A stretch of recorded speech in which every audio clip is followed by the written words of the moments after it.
आज 1 मार्च जागतिक नागरी संरक्षण दिन। पाहूया आजचे दिनविशेष।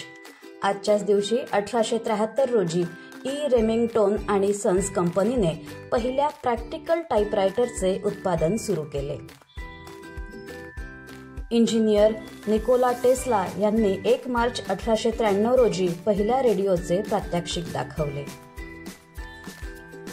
टाटा आयर्न अँड स्टील कंपनीची 1 मार्च 1907 रोजी स्थापना झाली।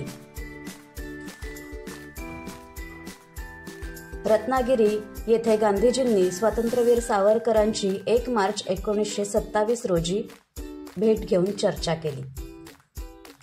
महाराष्ट्र भूषण पुरस्काराने सन्मानित डॉक्टर नानासाहेब धर्माधिकारी यांचा 1 मार्च 1922 रोजी जन्म झाला। पश्चिम बंगालचे 7वे मुख्यमंत्री बुद्धदेव भट्टाचार्य यांचा 1 मार्च 1944 रोजी जन्म झाला।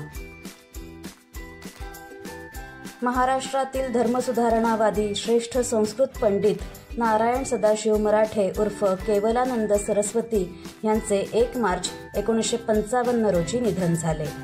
महाराष्ट्राचे 6वे मुख्यमंत्री वसंतदादा पाटील यांचे 1 मार्च 1989 रोजी निधन झाले।